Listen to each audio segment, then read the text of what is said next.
Ini Robi'ah. Di beberapa referensi ini salah satu munajatnya Robi'ah ketika dia masih jadi budak. Beliau ini sebenarnya lahir dari keluarga meskipun tidak kaya tapi terhormat, tapi mengalami banyak peristiwa tragis. Sehingga sampai beliau jadi budak. Dalam ceritanya ada momen ketika beliau pahit sekali, ketika beliau dikejar-kejar, ada seseorang yang ingin mencelakainya. Kemudian sampai beliau terjatuh, terluka. Nah, ini salah satu kalimat yang beliau ucapkan saat terluka itu, yang di beberapa referensi bunyinya seperti ini. Ya Allah, aku adalah musafir tanpa ayah dan ibu, seorang yatim piatu dan seorang budak. Aku telah terjatuh dan terluka. Meskipun demikian, aku tidak bersedih hati oleh kejadian ini. Hanya aku ingin sekali ridhomu. Ini Robi'ah. Ada cerita yang lain. Satu ketika Robi'ah ini jatuh berdarah. Saat dia melihat tangannya berdarah, dia tersenyum. Terus bilang, Alhamdulillah. Nah, muridnya dan juga temannya heran. Jatuh Alhamdulillah, itu kan harusnya innalillahi. Tapi tidak, kata Robi'ah, Alhamdulillah, ini dari kekasihku. Apapun yang diberikan oleh kekasihku, bagiku itu indah. Ya, dia kan cintanya hanya pada Allah saja. Nah, kalimat munajatnya Robi'ah ini mengajarkan pada kita, apapun yang aku alami, sengsara seperti apapun, aku tidak masalah. Aku tidak sedih kok ya Allah, aku tidak galau. Asal engkau ridho padaku.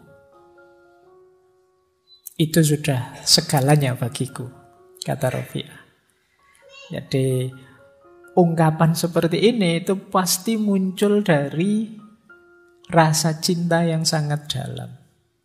Orang yang sudah cinta itu diberi apapun oleh yang dia cintai, termasuk hal-hal yang pahit sekalipun, dia tetap senang. Asal jangan dipisah dengan yang dia cintai. Maka cintanya Robi'ah pada Allah, ya buahnya seperti ini. Dia rela sakit, dia rela berdarah-darah, nggak masalah. Ya Allah, aku hanya ingin ridhomu saja. Ini dulu mirip ceritanya Rasulullah. Kan ada kisahnya Rasulullah itu waktu beliau berdakwah di Thaif. Kemudian di situ beliau dilempari batu, ditaburi pasir, berdarah-darah, dikejar anak kecil-kecil. Sampai beliau istirahat di salah satu kebunnya orang Thaif. Yang di situ beliau bermunajat pada Allah, panjang sekali munajatnya, yang salah satu kalimat masyhur sekali di munajat itu, ya Allah, in lam takun wadiban alayya fala ubali. Jadi meskipun aku berdarah-darah seperti ini, meskipun begitu beratnya ujian ini, asal engkau tidak murka padaku ya Allah, aku tidak peduli. Nah, batin yang bisa seperti ini itu syaratnya memang batin yang sudah mencintai Allah. Kalau kamu masih negosiasi dengan Allah, masih banyak pamrihnya, masih belum ikhlas, ya mungkin bisa mengucapkan seperti itu, tapi formalitas. Ngomongnya sambil meningis-meningis, nangis, itu tidak bisa senyum kayak Robi'ah. Kamu sakit berdarah-darah, sakit ini kok ya. Meskipun kamu bilang tidak apa-apa ya Allah, yang penting kamu ridho, tapi ya beda kalau tidak ada cinta di dalamnya, itu acting, formalitas. Kalau Robi'ah ya keluarnya otomatis dari batin yang mencintai Allah. Loh, di versi perspektif yang ini berarti ada jalan agar patah hatimu tidak berat. Apa? Masih ada Allah. Tidak masalah kok kamu putus, tidak masalah kok kamu kecewa. Dalam keinginanmu yang manapun, asal Allah ridho. Nah, ini cara berpikirnya para sufi. Tidak masalah kamu nyalon gagal. Tidak masalah kamu ditinggal pasanganmu. Tidak masalah kamu dimaki-maki orang di medsos. Tidak masalah banyak sekali kepahitan hidupmu. Yang masalah satu-satunya adalah ridhonya Allah. Ini Allah ridho padaku apa tidak ya? Nilaiku jatuh tidak apa-apa. Ujianku kepepet-pepet terancam DO tidak masalah. Asal Allah ridho saja tidak apa-apa. Nah itu alasanmu ya nanti kalau ditanya orang tuamu. Kok tidak lulus-lulus le? Wah saya tenang aja Pak. Saya tidak lulus juga tidak apa-apa. Nilai jelek juga tidak apa-apa Pak. Yang penting Allah ridho. Nanti dijawab sama orang tua, mana bisa Allah ridho, kamu males. Baik, kita lanjutkan. Jadi ini cara pandangnya Robi'ah. Ada yang menarik dari perspektifnya Robi'ah tentang penderitaan. Seperti patah hati ini. Ini bentuknya cerita. Coba nanti kita cek ya, kita ada di mana. Jadi satu ketika jalan bareng beberapa sufi besar. Robi'ah, kemudian Hasan al-Basri, Malik bin Dinar, dan Syakik al-Balkhi. Nah, terus ngobrol-ngobrol tentang ujian dan penderitaan. Diawali Imam Hasan al-Basri, kata beliau, orang itu tidak dipercaya kata-katanya. Jika dia tidak tabah kalau ada ujian dari Tuhannya.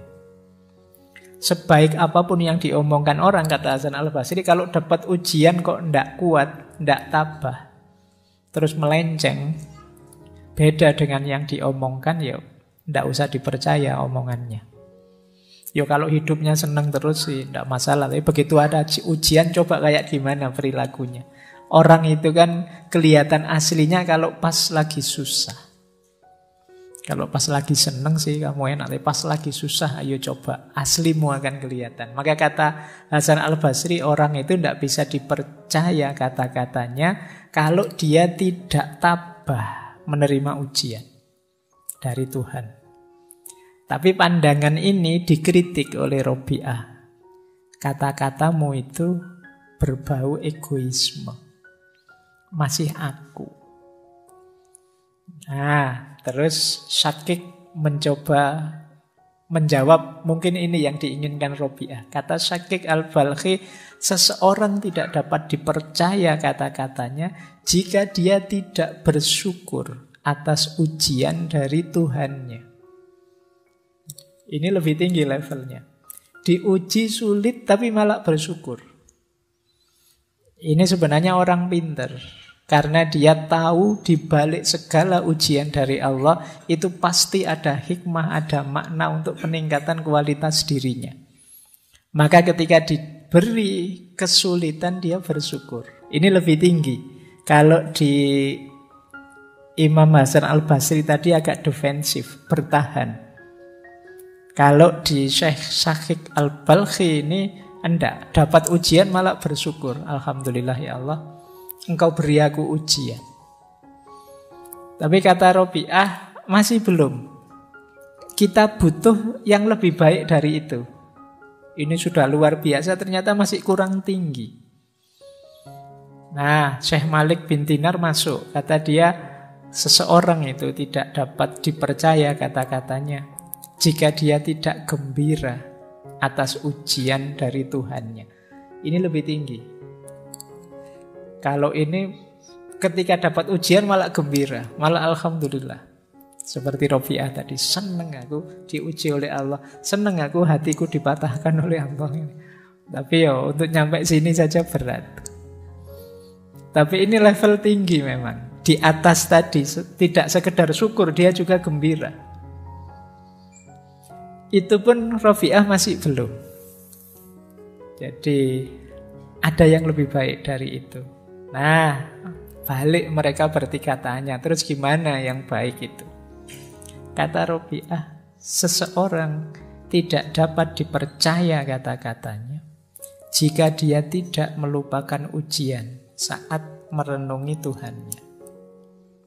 Ini cara berpikirnya dibalik oleh Robi'ah. Kita itu kan ketika dapat ujian baru ingat Tuhan.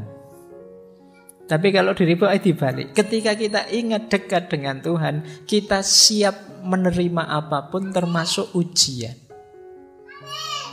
Jadi orang di levelnya Robi'ah ini bahkan sebelum mendapat ujian, dia sudah ikhlas, sudah ridho.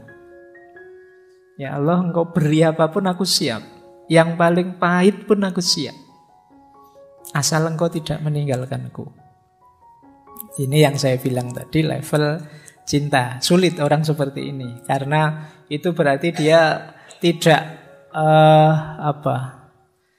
tidak minta yang sifatnya menyenangkan, menggembirakan. Yang dia minta hanya biar bisa dekat pada Allah. Kalau kita kan masih banyak permohonan macam-macam kepada Allah. Kalau Robi'ah tidak. Dia mintanya Allah saja. Nah, ini coba ya nanti kalian ada di mana.